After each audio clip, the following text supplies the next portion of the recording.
હાલ આપણે રાજકોટમાં છીએ અને રાજકોટમાં ગંભીર કહી શકાય તેવી ઘટના બની છે। આગ લાગી છે। ટીઆરપી ગેમ ઝોન છે અને તેમાં આગ લાગી છે અને તેમાં અનેક લોકો જે છે તે હતા, બાળકો હતા, અનેક બાળકો હતા અને અનેક લોકો હતા, તેમના માતા પિતા પણ હશે કદાચ। અને હાલ તો જે છે ખૂબ ગંભીર કહી શકાય તેવી ઘટના છે અને અનેક જે મૃતપ્રાય જે દ્રશ્યો છે તે દેખાઈ રહ્યા છે અને આપણે રાજકોટથી દ્રશ્યો દેખાડી રહ્યા છીએ અને હાલ જે છે ફાયર બ્રિગેડ દ્વારા જે આગ છે તેના પર કાબુ મેળવવામાં આવી રહ્યો છે, પરંતુ આપણે જોઈ શકીએ છીએ કે જે પ્રકારે આગ લાગી છે ખૂબ ગંભીર કહી શકાય તેવી આગ લાગી છે। કારણો હજુ સુધી બહાર નથી આવ્યા, પરંતુ ગંભીર કહી શકાય તેવી આગ લાગી છે। હજી તો તક્ષશિલા કાંડને જે છે તે સમય થયો છે, આપણે જે જોઈએ તક્ષશિલા કાંડ જોયું છે ને તેવું જ આ છે। આપણે જોઈ શકીએ છીએ કે અનેક લોકો આમાં હોવાની આશંકા વ્યક્ત કરવામાં આવી રહી છે અને બાળકો, ખાસ કરીને બાળકો પણ આમાં હતા। બાળકો માટેનું ગેમ ઝોન હતું અને આ ટીઆરપી ગેમ ઝોનમાં જે છે આગ લાગી છે ને તેના કારણે હાલ તો જે છે રાજકોટનું તંત્ર પણ જે છે દોડતું થઈ ગયું છે। અનેક લોકો જે છે તેમાં આ દ્રશ્ય લઈને ગંભીરતા જોવા આવી રહી છે અને હાલ જે છે ફાયર બ્રિગેડ દ્વારા પણ તમામ પ્રકારના પગલાં જે છે લેવામાં આવી રહ્યા છે। પોલીસ તંત્ર પણ જે છે અહીં પહોંચી ગયું છે અને જે ઘટના છે ખૂબ મોટી કહી શકાય તેવી ઘટના બની છે, રાજકોટમાં બની છે। ટીઆરપી ગેમ ઝોન છે તેમાં જે છે આગ લાગી છે। પ્રાથમિક કારણો જે છે શા માટે આગ લાગી, કયા કારણે આગ લાગી તે હજી કારણો બહાર નથી આવ્યા, પરંતુ ખૂબ ગંભીર કહી શકાય તેવી ઘટના હાલ તો રાજકોટમાં બની છે। હજી તો થોડા સમય પહેલા જે સુરતમાં તક્ષશિલા કાંડ થયો હતો, તક્ષશિલામાં જે ઘટના આગની લાગી હતી ને તેની મરણ ચીસો જે છે તે બાળકોની મરણ ચીસો છે તેમના વાલીઓને આજે પણ સંભળાઈ રહી છે ને તેવી જ ઘટના હાલ રાજકોટમાંથી આવી રહી છે। અનેક ચિચિયારીઓ જે છે તે સંભળાઈ રહી છે અને કેટલા લોકો છે તેનો હજી આંકડો જે છે તે બહાર નથી આવ્યો, કેટલા લોકો અંદર હોઈ શકે છે તેનો આંકડો નથી બહાર આવ્યો, પરંતુ હાલ જે છે બાળકો પણ જે છે તેનું પણ જે છે આમાં નુકસાન થયું હોવાનું કહેવામાં આવી રહ્યું છે અને હાલ જે છે ખૂબ મોટી કહી શકાય તેવી ઘટના જે છે રાજકોટથી। અને બપોરનો સમય હતો, ગરમીનો સમય હતો અને અનેક બાળકો જે છે ત્યાં ગેમ ઝોનમાં ગેમ રમવા આવ્યા હશે, એમના માતા પિતા સાથે આવ્યા હશે, અનેક લોકો અંદર હશે અને જે હાલ જે છે આગ લાગવાને કારણે અનેક લોકો જે છે તે ભડથું થયું હોવાનું માનવામાં આવી રહ્યું છે।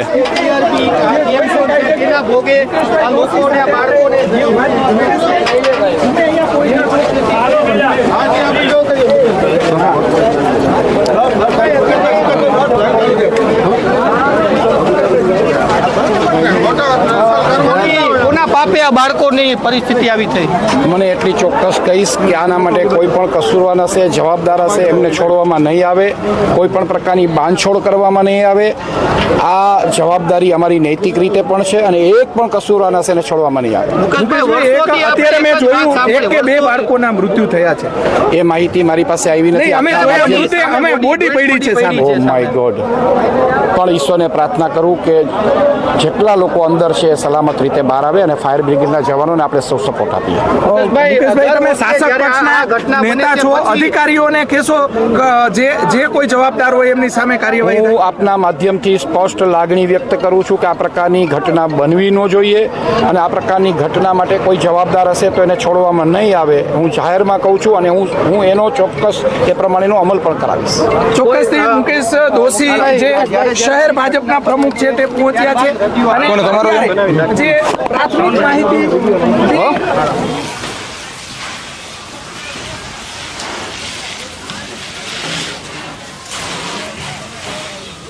મારી પાસે 5 જ મિનિટ પહેલાં માહિતી આવી છે, તાત્કાલિક અસરથી હું આવ્યો છું। ભગવાને પ્રાર્થના કરીને ફાયર બ્રિગેડના જવાનો જે કાંઈ કામગીરી કરે છે એને આપણે સૌ સપોર્ટ આપીએ। રાજકોટમાં જેટલા પણ આવા સ્થળો છે ત્યાં આગામી દિવસોમાં એક પણ પ્રકારની આવી કોઈ બાંધછોડ થઈ શકે નહીં અને થવી પણ ન જોઈએ એવું અમારું સ્પષ્ટ માનવું છે।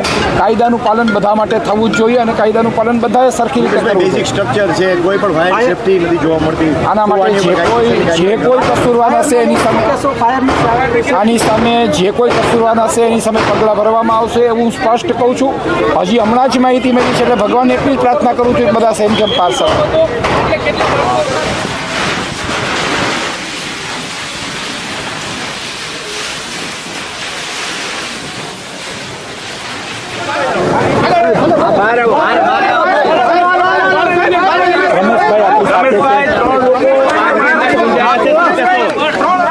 ત્રણ લોકોના મૃત્યુ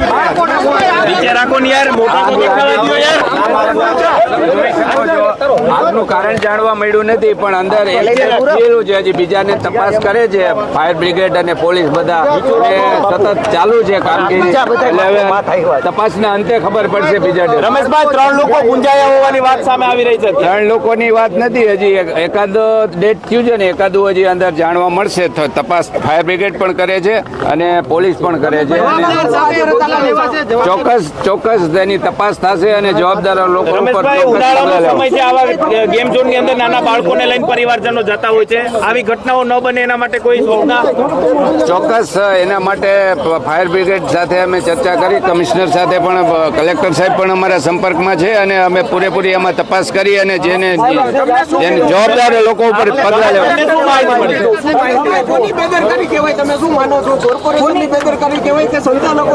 આ અકસ્માત છે એટલે બેદરકારીનું તો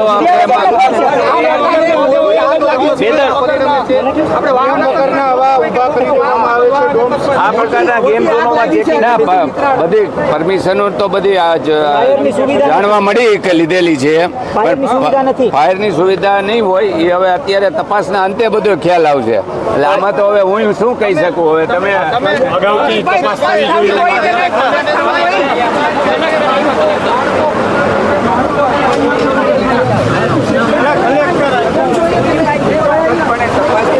અને જવાબદારો ઉપર પગલાં પણ લેવામાં આવશે.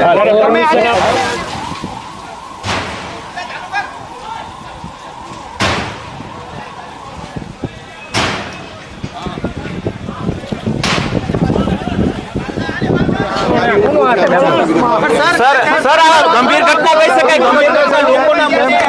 ગંભીર ઘટના શું તપાસ થવી જોઈએ? કામગીરી પરવાનગી કોને પ્રાથમિક તપાસમાં આવ્યું છે અને પરવાનગી કોને